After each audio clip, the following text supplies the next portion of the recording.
Maïfatan, bonjour. Bonjour. Merci d'être avec nous. Vous êtes là pour nous parler de votre nouveau court-métrage Time Machinery qui sera diffusé sur le web le 23 avril. Il y a 2 ans, vous partiez justement pour Montréal avec l'idée de réaliser ce film plus ou moins quelque part dans le coin de votre tête.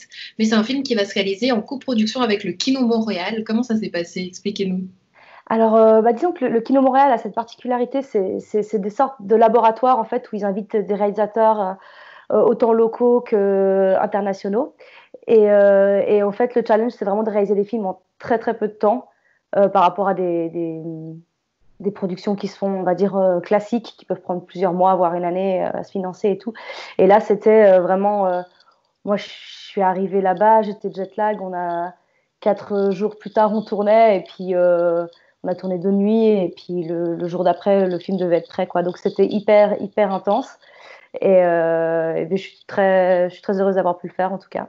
Mhm. Le challenge, c'est de tout réaliser sur place et de choisir aussi vos équipes sur place. Et ça peut paraître assez surprenant. Donc, vous avez tout sur catalogue et il faut choisir. C'est un risque. C'est un risque, c'est un pari, et puis c'est aussi ça, je pense, qui fait la beauté de l'événement, c'est de se dire, bah voilà, il faut qu'on ait un peu de flair, qu'on trouve les personnes avec qui ça va bien fonctionner, et puis qu'on fasse confiance, quoi. Et c'est aussi quelque chose, je pense, d'assez important en tant que réalisateur, réalisatrice, c'est de sentir les gens, en fait, et les équipes, et puis de faire un bon casting d'équipe. C'est souvent aussi ça qui fait, je pense, des films qui fonctionnent, c'est d'avoir des équipes qui marchent bien, quoi. C'est-à-dire qu'en très peu de temps, tout le monde a dû se caler finalement sur vos choix. Vous aussi, vous avez dû parfois convaincre que vos choix étaient les bons. Comment ça s'est passé? Quelle était l'ambiance qu'il y avait sur place? Alors moi j'étais en permanence, j'étais tout le temps un peu, enfin je dormais très peu, du coup je devais avoir des poussées d'adrénaline pour pour tenir les journées, mais humainement ça a été hyper fluide. En fait, je pense que c'est assez rare en tant que réalisateur de devoir vraiment argumenter ses choix. Enfin, au bout d'un moment, les gens vous suivent et puis il vous faut confiance et voilà, on a un peu le dernier mot là-dessus. Après, ça ne veut pas dire qu'on fait toujours les bons choix, mais en tout cas, c'est, enfin, j'espère que c'est pas censé être une guerre à chaque fois avec son équipe, mais non, c'était là dans ce cas-là, ça a vraiment été hyper fluide, mis à part la fatigue, voilà, qu'on cumulait inévitablement, voilà, dû au cadre et puis à tout ce décalage horaire. Sinon, c'était vraiment hyper fluide, quoi. Mhm. Avec ce court-métrage en particulier, qu'est-ce que vous avez voulu réaliser et raconter? Mais moi, j'avais envie d'explorer un peu cette notion de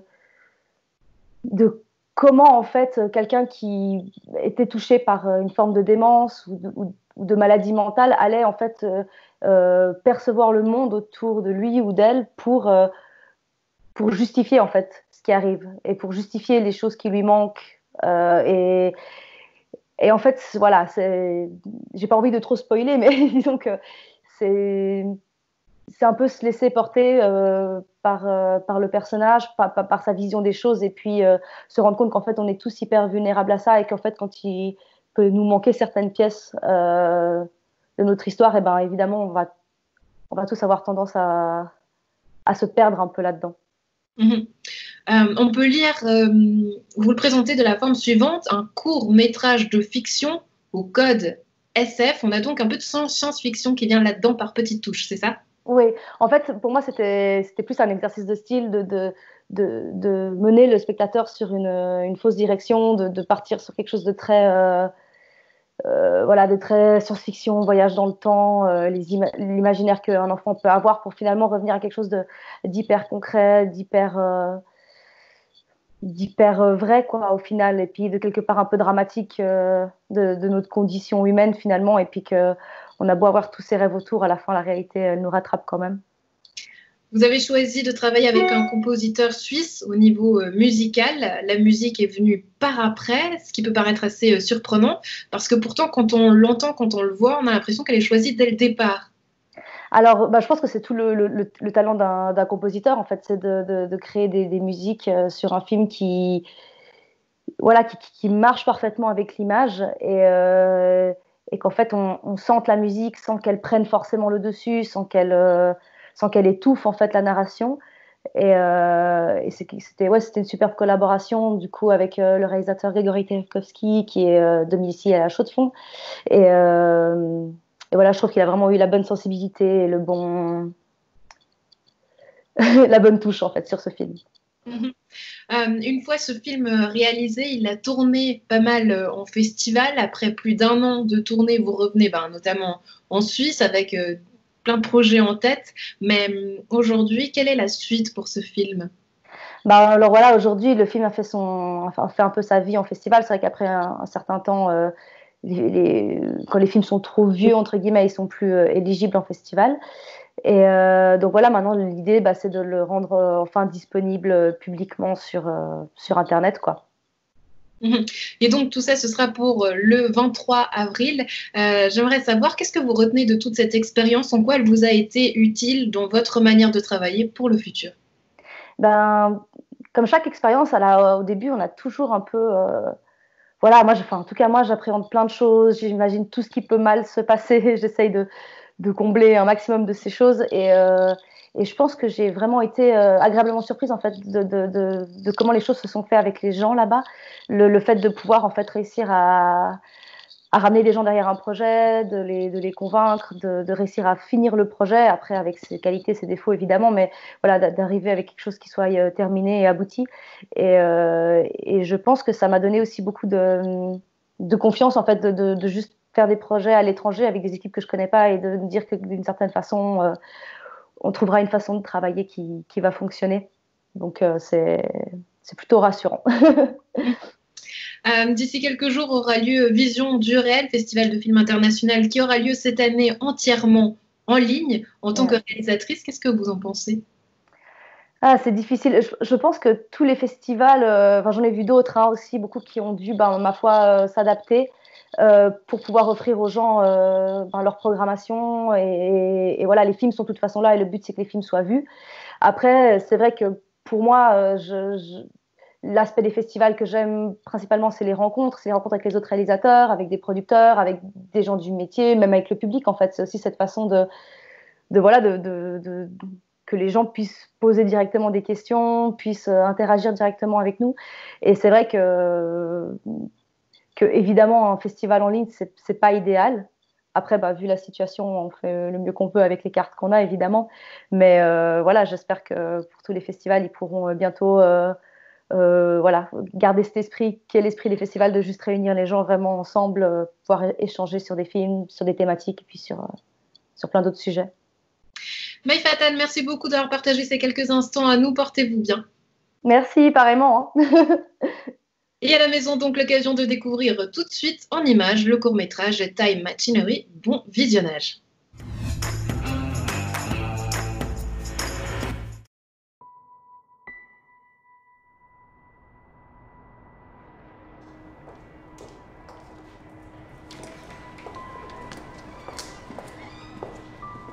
Mom, did you know that if it goes fast enough, we can travel through time?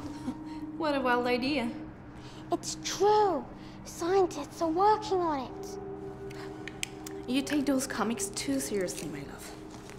Let's go, honey. Wait! Before traveling in time, we need to make sure that we can contact each other from the future. So, we need to wear this on the entire trip. Yes, it's super important. It's a secret code.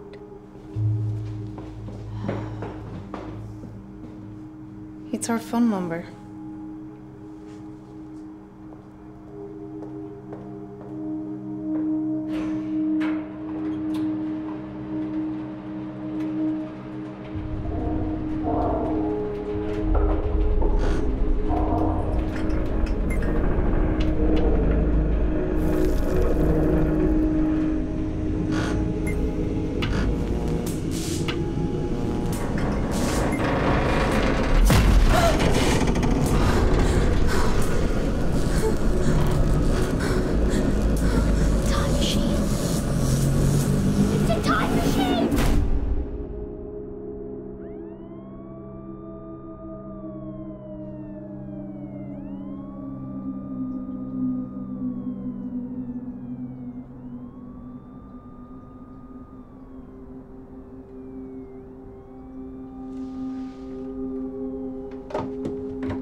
Please go back to your room. You can use the phone tomorrow.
Mom. Oh, honey. Oh my God. You okay? Yes. Yes. I was so worried leaving you alone. It's all right, Mom.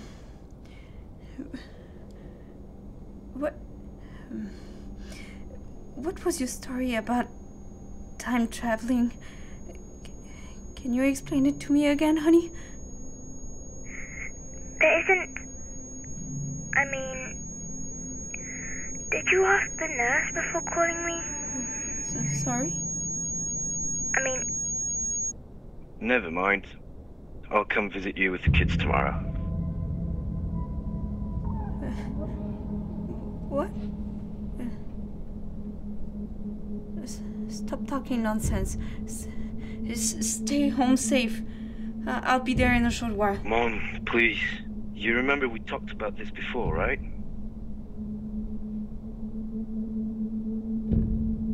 Mom? Mom? It was nice hearing your voice. I have to go.